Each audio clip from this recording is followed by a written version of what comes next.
Images Actives est un logiciel produit par le CRDP de Versailles qui permet de commenter des images fixes. Ici un tableau que j'ai commencé par importer. C'est la première étape de l'usage de ce logiciel. Mais bien évidemment, un graphique, un dessin, tout type de document iconographique fixe. Le premier élément, après avoir importé l'image, c'est d'introduire des éléments de présentation de votre image. Ici l'auteur, la source, l'époque de sa création. La deuxième étape, après avoir importé l'image, est de choisir le modèle de présentation de cette image. Il y a deux types de modalités pédagogiques de production de ces images actives. L'image sera active sous forme de commentaire des éléments de l'image, c'est le mode découverte, ou bien sous la forme d'un question-réponse. Lorsque la personne cliquera sur un détail, la question apparaîtra, il faudra qu'il y réfléchisse avant d'activer une réponse. J'ai choisi ici le mode découverte. Vous remarquez qu'il y a un certain nombre de modalités de présentation. Ici, ce qui a été sélectionné, c'est une présentation adaptée aux tablettes numériques. Vous pouvez aussi faire un commentaire audio de l'image. Donc, lorsque vous cliquez un détail, le commentaire s'entend. Mais généralement, l'image est commentée par écrit, soit sous la forme d'accordéon à droite de l'image pour les images verticales, soit sous la forme de boutons qui apparaissent au-dessus de l'image pour les images plutôt horizontales. Si vous avez peu de commentaires, il est préférable de choisir le mode bulle.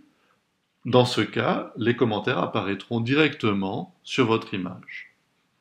Troisième étape, après avoir importé une image, après avoir choisi le modèle, ici je choisis les boutons, je dois créer les détails.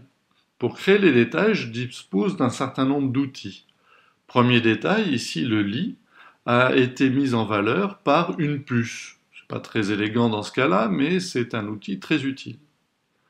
Deuxième détail, le croquis préparatoire, j'ai voulu introduire à l'intérieur du tableau une autre image que j'ai pu introduire par cette fonction. Vous remarquerez à côté que je peux supprimer un détail que j'ai sélectionné.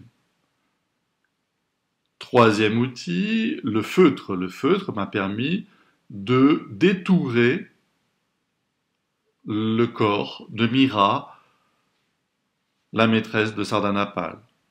Pour le faire de façon plus précise, j'aurais pu utiliser le lasso, comme je l'ai fait pour l'esclave.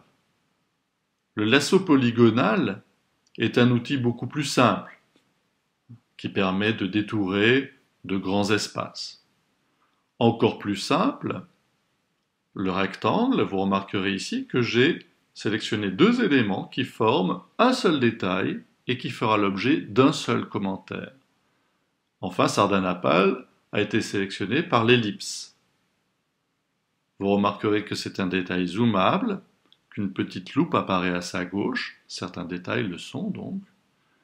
Ce qui est très important dans l'image qui sera générée, qui mettra en valeur ce détail.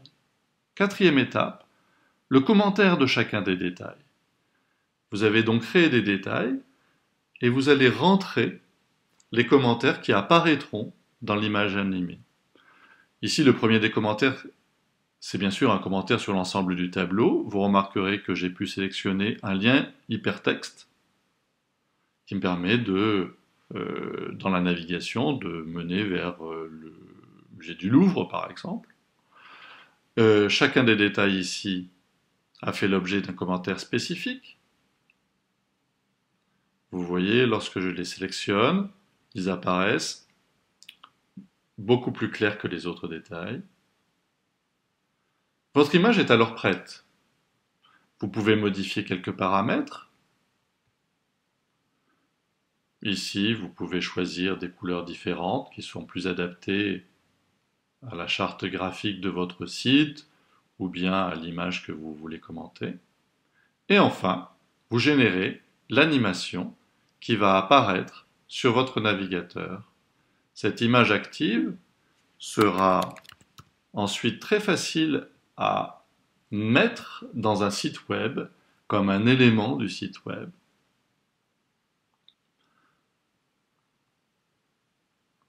Donc vous voyez l'image qui a été générée. Le premier commentaire concerne l'ensemble du tableau. Ici, je peux sélectionner chacun des détails.